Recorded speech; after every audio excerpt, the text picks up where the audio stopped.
Eastern Europe now, where Russia is trying to weaken Ukrainian forces by targeting critical infrastructure again. This as brave holdout Ukrainian fighters are set to make what could be a final stand at a besieged steel plant in Maripol. ABC's Alex Prochet has our update this afternoon. This afternoon, the Department of Defense with this update on the war in Ukraine. In the Donbas region, we would still assess that the Ukrainians are putting up a very stiff resistance and that the Russians have not made the progress that we believe they expected to make by this point. Russia's war in Ukraine now in its 10th week. Belarusian President Alexander Lukashenko, a close ally of Russian leader Vladimir Putin, now admitting in an interview he didn't expect the conflict to drag on this way.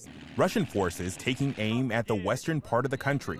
U.S. intelligence says it's an attempt to diminish Ukraine's ability to resupply its troops, attacking critical infrastructure like electrical power and transportation hubs. Those attacks in response to U.S. and other NATO heavy weapons as well as basic supplies flowing into Ukraine at an incredible pace, according to Pentagon officials. The Pentagon still assessing the degree to which the Russians are hitting what they're targeting.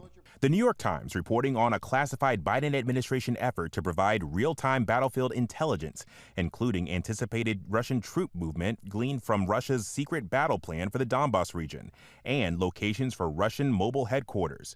According to the Times, Ukrainian military officials are using that information and other intelligence to launch targeted strikes that have killed multiple senior Russian officers. But American officials stressing to ABC News the U.S. is not providing intelligence on Russian generals specifically. In Maripol, a massive explosion seen in this undated video released by pro-Russian separatists at the steel plant that has come under repeated heavy shelling. Russian forces breaking through Ukrainian defenses and are now on the grounds of the plant. Ukrainian fighters set to make their final stand as up to 200 civilians shelter there. While the U.S. and its allies have pledged continued support for Ukraine, the country's president has now launched a crowdfunding initiative to bring in funds for its ongoing war with Russia. Alex Prochet, ABC News, Washington.